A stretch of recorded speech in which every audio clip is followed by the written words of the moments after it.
ವೆಂಕಟೇಶ್ ನಾಯ್ಕ ಅವರೇ, ಸರ್ ಈಗ ಒಂದು ಕಡೆ ವಾರು, ಈ ವಾರ್ ನಂದಲ್ಲದ ಯುದ್ಧ ಇದು. ನಾನು ಇರಾನ್ ಯುದ್ಧಕ್ಕೂ ಇಸ್ರೇಲ್ ಯುದ್ಧಕ್ಕೂ ಅಮೆರಿಕದ ಯುದ್ಧಕ್ಕೂ ಭಾರತವಾಗಿರ್ತಕ್ಕಂಥ ನನಗೂ ಯಾವುದೇ ಸಂಬಂಧ ಇಲ್ಲ. ಹಿಂದೆ ಕೂಡ ವಾರ್ ಆಗಿದೆ. ಈ ಹಿಂದೆ ವಾರ್ ಆಗಿತ್ತು, ಇವಾಗಲೂ ವಾರ್ ಆಗಿದೆ. ನನ್ನ ಫುಡ್ ಚೈನ್, ನನ್ನ ಸಪ್ಲೈ ಚೈನ್ ಎಲ್ಲೂ ಬ್ರೇಕ್ ಆಗಬಾರ್ದು ಅಂತ ಬಂದಾಗ ನಮ್ಮ ನೀತಿ ಏನಾಗಿರಬೇಕು? ಇರಾನ್ ವಿಚಾರದಲ್ಲಿ ನಮ್ಮ ನೀತಿ ಏನಾಗಿರಬೇಕು? ಇದು ಯಾಕೆ ಹೇಳ್ತಾ ಇದ್ದೀನಿ ಅಂತ ಹೇಳಿದ್ರೆ, ಇರಾನ್ ಹೊರ್ಮುಜ್ನ ನಾನು ಸ್ಟಾಪ್ ಮಾಡಿಬಿಡ್ತೀನಿ ಅಂತ ಹೇಳೋದು ಅನೇಕ ದೇಶಗಳಿಗೆ ಅಯ್ಯೋ ಇದರಿಂದ ಒತ್ತಡವನ್ನು ಟ್ರಂಪ್ ಮೇಲೆ ಹಾಕ್ಬಿಡ್ತೀವಿ, ನಾವು ನೆತನ್ಯಾಹು ಮೇಲೆ ಒತ್ತಡ ಹಾಕ್ಬಿಡ್ತೀವಿ, ನಮ್ಮ ಹಡಗು ರಿಲೀಸ್ ಮಾಡ್ಕೊಳ್ತೀವಿ ಅಂತ ಆಸೆ ಪಡುವುದು ಬೇರೆ. ಬಟ್ ಟ್ರಂಪ್ ಮತ್ತು ನೆತನ್ಯಾಹು ಇವತ್ತಿಗಿರ್ತಕ್ಕಂತಹ ಆ ಯುದ್ಧೋನ್ಮಾದ ಸ್ಥಿತಿಯಲ್ಲಿ ಅವ್ರು ಯಾರ್ದಾದ್ರೂ ಮಾತು ಕೇಳ್ತಾರೆ ಅಂತ ನನಗೆ ಅನ್ನಿಸ್ತಾ ಇಲ್ಲ.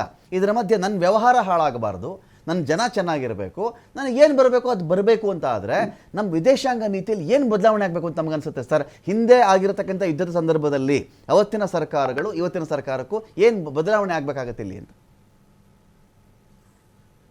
ಈಗ ಡಿಪ್ಲೊಮ್ಯಾಟಿಕ್ ಅಂಡ್ ಫಾರಿನ್ ರಿಲೇಷನ್ಸ್ ಯಾವಾಗ್ಲೂ ಏನಂತಂದ್ರೆ ಬಹಳಷ್ಟು ಯೋಚನೆ ಮಾಡ್ಕೊಂಡು ಮಾಡ್ಬೇಕಾಗ್ತದೆ. ಯಾಕಂದ್ರೆ ಎಲ್ಲಾ ದೇಶಗಳ ಜೊತೆಗೆ ನಿಮ್ಮದು ರಿಲೇಷನ್ಸ್ ಸರಿಯಾಗಿರ್ಬೇಕು. ದೇಶ ದೊಡ್ಡದಿದೆ ಸಣ್ಣದಿದೆ ಅದು ಇಂಪಾರ್ಟೆಂಟ್ ಇಲ್ಲ. ಯಾಕಂದ್ರೆ ಯಾವ ಟೈಮ್ದಲ್ಲಿ ಯಾರು ಹೆಲ್ಪ್ ಬೇಕಾಗ್ತದೆ ಅಂತಕ್ಕೊಂದು ಅದು ಮೋಸ್ಟ್ ಇಂಪಾರ್ಟೆಂಟ್ ಇರ್ತದೆ. ಇದು ಸ್ಪೆಷಲಿ ಇವತ್ತು ಏನಂತಂದ್ರೆ ನಾವು ಆಯಿಲ್ ಕ್ರೈಸಿಸ್ ಬಂದದಕ್ಕೆ ಇದನ್ನೆಲ್ಲ ಮಾತಾಡ್ತಿರ್ತೀವಿ. ಮುಂದೆ ಏನಪ್ಪ ಅಂದ್ರೆ ಒಂದು ಬೇರೆ ಏನಪ್ಪ ಅಂತಂದ್ರೆ ಕ್ರೈಸಿಸ್, ಫುಡ್ ಗ್ರೈನ್ಸ್ ಕ್ರೈಸಿಸ್ ಆದ್ರೆ ಬೇರೆ ದೇಶಗಳ ಬಗ್ಗೆ ಚಿಂತೆ ಮಾಡಕ್ ಶುರು ಮಾಡ್ತೀವಿ. ಮಿಲಿಟರಿ ಎಕ್ವಿಪ್ಮೆಂಟ್ ಆಯ್ತು, ಎಕ್ಸ್ಪೋರ್ಟ್ ಇಂಪೋರ್ಟ್, ಇವೆಲ್ಲ ಏನಂತಂದ್ರೆ ಫಾರಿನ್ ರಿಲೇಷನ್ಸ್ ಈಗ ಕನೆಕ್ಟೆಡ್ ಅದಾವ. ಸೊ ಅದ್ರ ಸಲುವಾಗಿ ಈಗ ಏನಂತಂದ್ರೆ ಇಡೀ ವರ್ಲ್ಡ್ ಆರ್ಡರ್ನ ಯಾವ ತರ ಈ ಟ್ರಂಪ್ ಏನಪ್ಪ ಅಂದ್ರೆ ಡಿಕ್ಟೇಟ್ ಮಾಡ್ತಾನ, ಆತನ ಹೇಳಿದ ಮಾತು ಕೇಳ್ಕೊಂತ ಹೋಗ್ಬಿಟ್ರೆ this is the side effect of that. ಯಾಕಂದ್ರೆ ನಿಮ್ಮ ಫಾರಿನ್ ರಿಲೇಷನ್ಸ್ ಬೇರೆ ರಾಷ್ಟ್ರಗಳು ಡಿಕ್ಟೇಟ್ ಮಾಡಬಾರದು. ನಿಮ್ಗೆ ಯಾವ್ದು ಅನುಕೂಲ ಇರ್ತದ ಅದ್ ಅನುಕೂಲ ಇರ್ಬೇಕು. ಈಗ ಪಾಕಿಸ್ತಾನ ನಮ್ಮ ವೈರ್ ಇದ್ರೆ ಅಲ್ಲಿ ಎಕ್ಸ್ಪೋರ್ಟ್ ಇಂಪೋರ್ಟ್ ಆಗ್ತಾ ಇದೆ.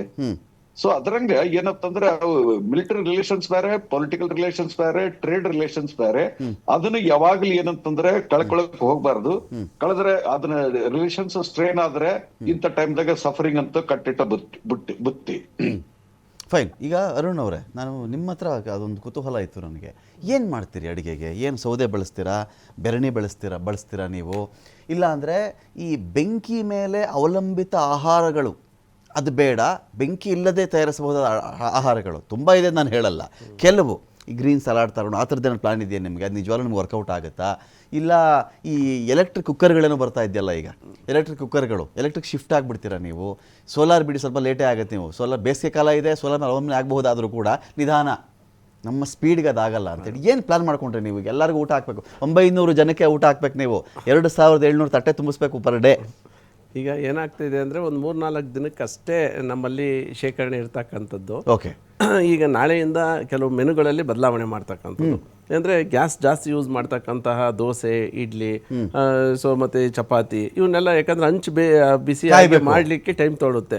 ಅದ್ರ ಬದಲಾಗಿ ಸೊ ಇನ್ಸ್ಟೆಂಟಾಗಿ ಪುಳಿಯೋಗರೆ, ರೈಸ್ ಬಾತು, ಬಿಸಿಬೇಳೆ ಬಾತು ಒಂದೇ ಐಟಮ್ನ ಮಾಡೋಂಥದ್ದು. ಯಾಕಂದರೆ ಈಗ ದೋಸೆ ಮಾಡಿದರೆ ಪಲ್ಯ ರೆಡಿ ಮಾಡಬೇಕು, ಚಟ್ನಿ, ಪ್ರತಿಯೊಂದೂ ವ್ಯವಸ್ಥಿತವಾಗಿ ಮಾಡಬೇಕಾಗುತ್ತೆ. 3-4 ಗ್ಯಾಸ್ ಯೂಸ್ ಮಾಡಬೇಕಾಗುತ್ತೆ.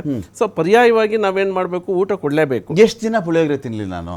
ಅಲ್ಲ, ಎಷ್ಟು ದಿನ ಪುಳಿಯೋಗರೆ ತಿನ್ನಲಿಲ್ಲ ನಾನು ಅಂದರೆ ಈಗ ಸದ್ಯಕ್ಕೆ ಪಾರಾಗ್ಲಿಕ್ಕೆ ಒಂದು 4 ದಿನ ಇರೋದನ್ನ 8 ದಿನಕ್ಕೆ ತಳ್ಬೋದೇ ಹೊರತು ಇದೇನಾದ್ರೂ ಕಂಟಿನ್ಯೂಯೇಷನ್ ಆಯ್ತು ಅಂತ ನಮಗೂ ಕೂಡ ಈಗ ಆತಂಕ.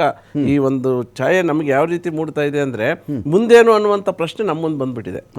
ಎಲ್ಲ ಭಾಗದ ಮಾಲೀಕರುಗಳು ಕೂಡ ದೂರವಾಣಿ ಸಂಪರ್ಕದಲ್ಲಿ, ಮೀಟಿಂಗ್ಗಳಲ್ಲಿ, ಇದರಲ್ಲಿ ಎಲ್ಲರೂ ಕೂಡ ಪ್ರಸ್ತಾಪನೆ ಮಾಡ್ತಿದ್ದಾರೆ.